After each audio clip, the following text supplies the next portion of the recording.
Hi, welcome to Zion Messages. I'm glad you're here. I'm going to be sharing with you guys something that I've learned. It's actually been something I've learned over years, and it's come to me that I should share it, and I'm just so grateful for it. And I'm driving on over to the nearest big town where I live, and doing some errands. There's a lot to do. I have boxes back here that I want to recycle. I want to do some returns. I'm going to go to the temple. I'm going to go do some grocery shopping, and I'm just grateful to have some time to do that. And I have found some time to speak to you guys. I'm just finding I don't really do it unless I just squeeze it in. So I'm grateful to do so, and I'm going to be safe as I look and drive this way, though I can speak and tell you my story.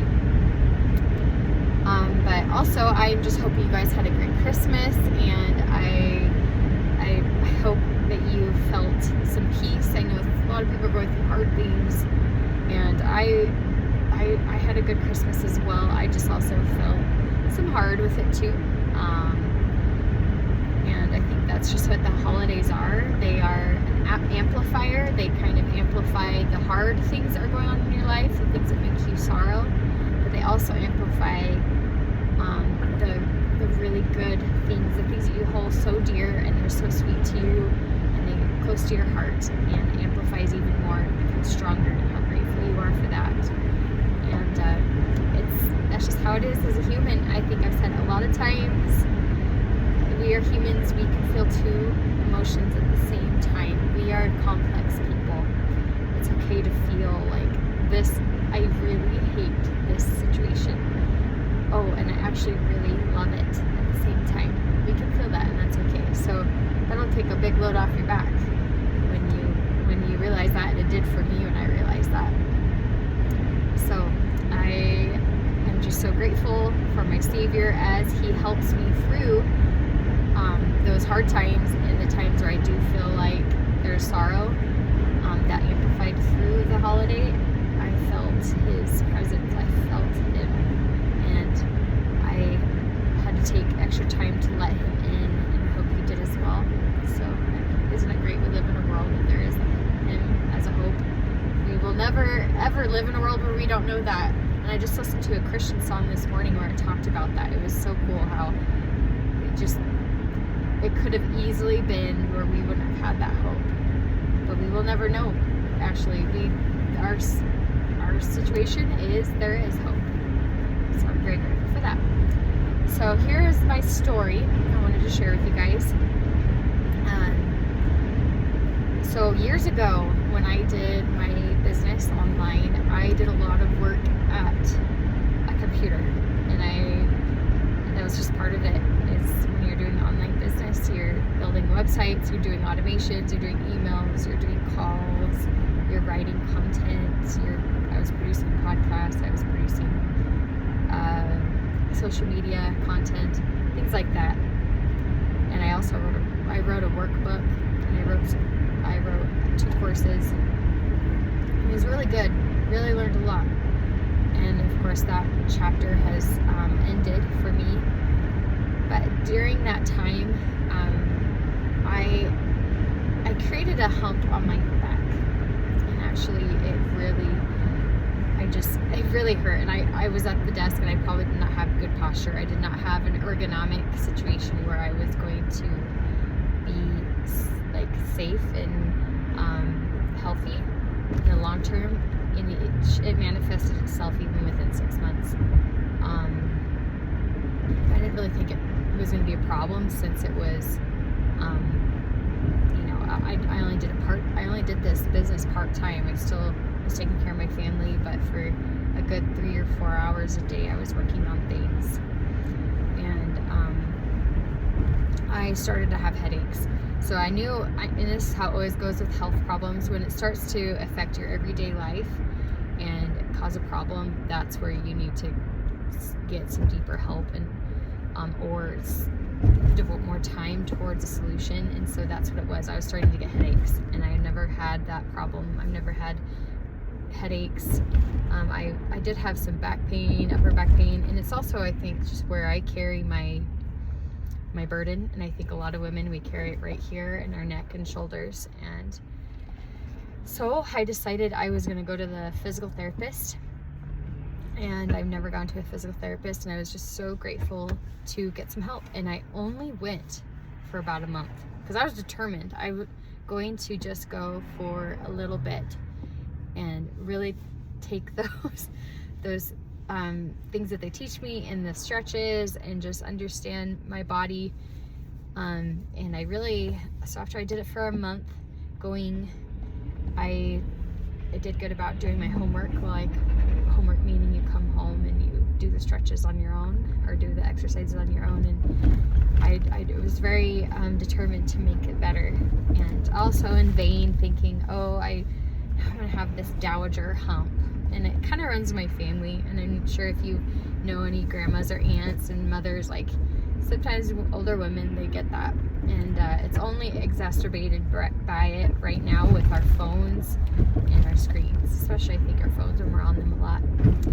And it has gotten better. I could tell it's not as strong, and it wasn't even that strong to begin with, but just the look of it looks better.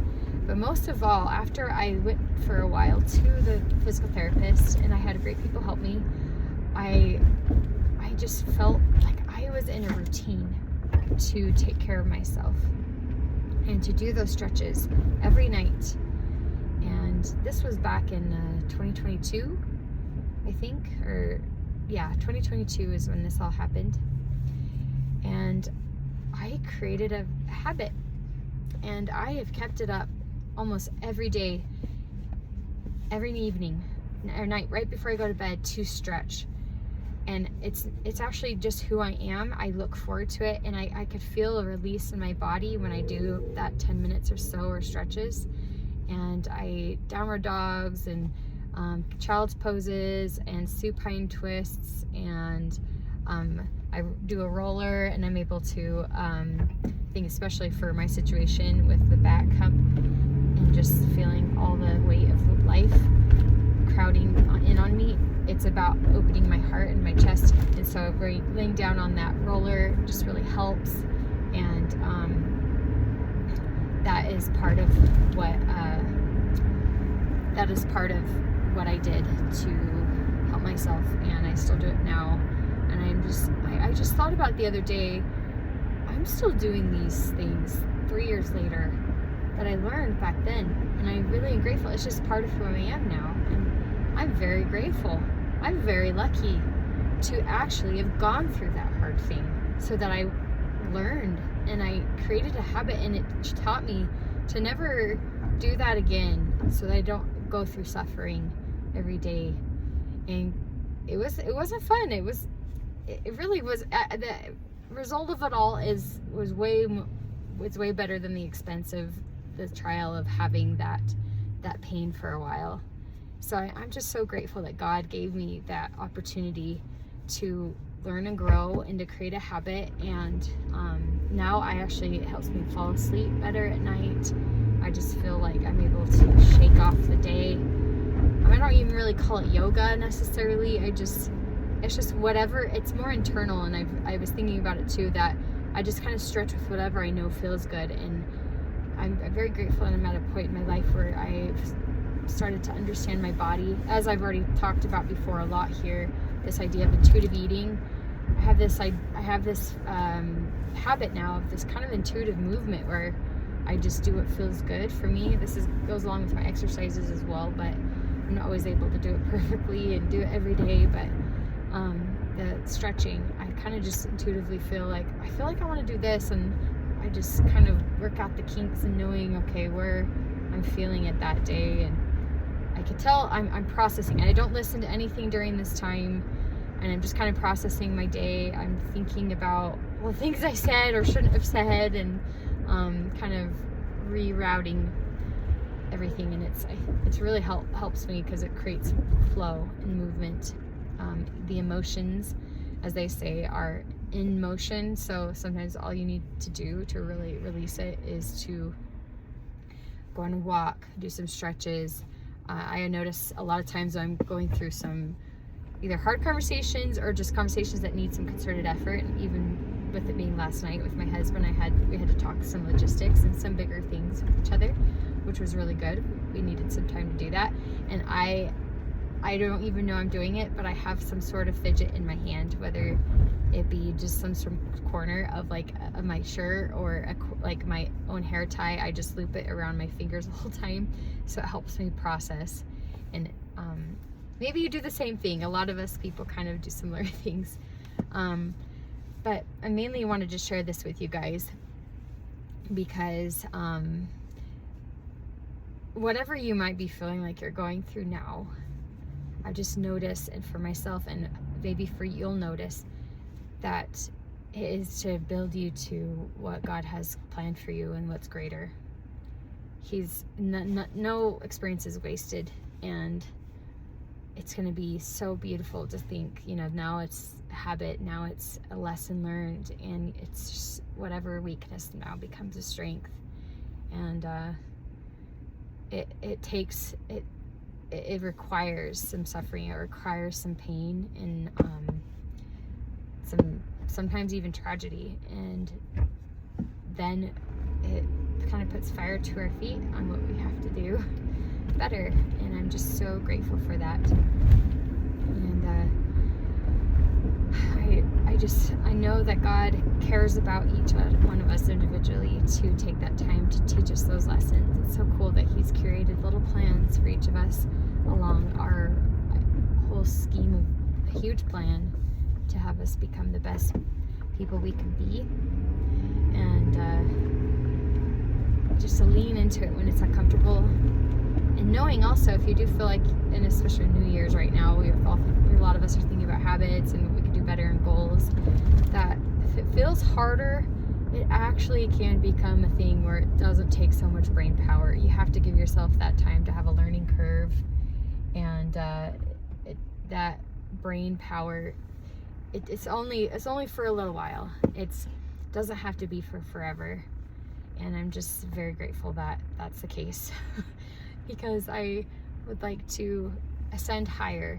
God is hoping that we will ascend higher and higher with Him. That's how He's progressed by degrees, right?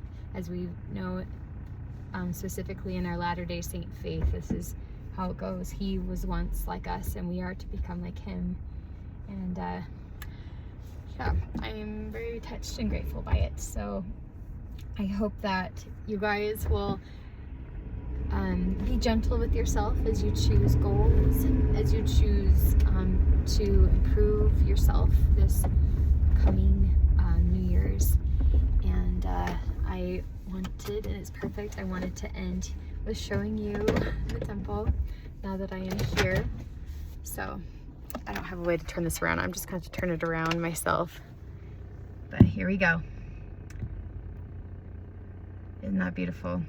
I'm just so grateful to be at this pioneer temple my own ancestry has been here and has helped this temple be built. I am just so grateful to have it nearby and find more time and opportunities to go to the temple. I didn't actually feel like going today. I have a lot to do, but I'm going to go, and I know I'll be blessed for it. And I usually feel it within the week of, and of course, right after I get out, I feel good, but I could just tell through the week.